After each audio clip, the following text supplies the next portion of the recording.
On opening night of the national touring production of Evita in Denver, cast members stayed late for a private talkback with Colorado high school musical theater students. They are part of the Bobby G Awards, which is our regional awards program for the Jimmy Awards. Cool. Like Tony Awards for high schools? Kinda. What a great opportunity. Do you guys have a big high school? We have 1,700 students. Like why it's a big passion of yours. But I think when it comes down to it, I think you do it because it feels good. Like, you feel good. It feels good.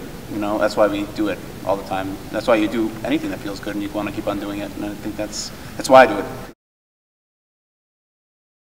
Like, what's the craziest thing that's happened? One time during BA, the big number, we're all dancing, people start noticing that there's blood droplets on the ground. Like, is that me? And like, who is it? What's happening? And this Tony. Is too soon. Tony looked right out of a horror movie when I looked at you. I didn't even. Yeah, I ran into Caroline's elbow. Oh, that's a nice way to say that. And I had 3 cuts in my mouth, and we both looked at each other. And I was like, I'm fine. And we're like, I kept dancing, and I was like, I think I'm bleeding, but I'm in the front row at that point, and I'm like, I can't be like that. So. I blatantly out of character was like dancing, and I was like, "Are you okay?" Like I'm like not in room. Like I'm like I just couldn't. Right after that scene, Tony has to go back. I think he changed your coat or something like that, yeah. And he comes on. He's the second lover in Goodnight and Thank You, Magaldi. So he literally had to go and I think just dab off as much blood as he could, come out, did the scene, went off, ran around the stage, put on a different coat, and came across as the reporter in the middle of the scene with the generals marching around there. And it wasn't until the following scene that they were able to get the swing ready to go on and take him. I mean, we couldn't have anybody replace him that fast. So he actually did 2 subsequent scenes with, still bleeding, and then they said, okay, your swing's ready. Go to I was biting my lip. I was just like, But I mean, that's just like. We've had a couple mid-show swing situations where lovely dance captain Robin has jumped in. Yeah, hear my name. It says, Robin, come to the stage manager.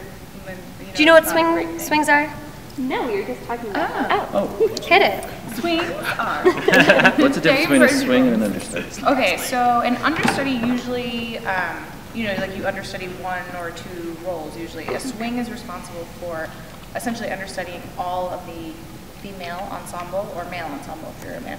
So Morgan and I both essentially are understudies for 9 women tracks up there. So in a moment's notice, literally in a moment's notice, we have to be ready to go for any one of those. And it's happened. Whether we had a day's notice or 5 minutes notice in the middle of the show. A few shows ago, Robin went in like with 3 numbers left in the show. Yeah. One of our dancers hurt her foot, and Robin just got dressed and went on. We've had a couple of wardrobe malfunctions too. not Janet Jackson. Mine. Well, during a New Argentina, I'm wearing that the suit. And I had watched a couple Patti LuPone YouTube videos that day, and she's like all over the place with her arms, and so I was feeling a little like ferocious. But like that suit is like tailor-made for my body, so it's not made for like a lot of like flamboyant movement. So I like came out and I was like, there's only one man who can lead, and it snaps. So it just opened, I'm just wearing a bra underneath, and I'm like, any workers regime, and the rest of the time I'm singing, I'm just clutching my jacket. And none of them are watching, and the only person that saw it was William, our conductor.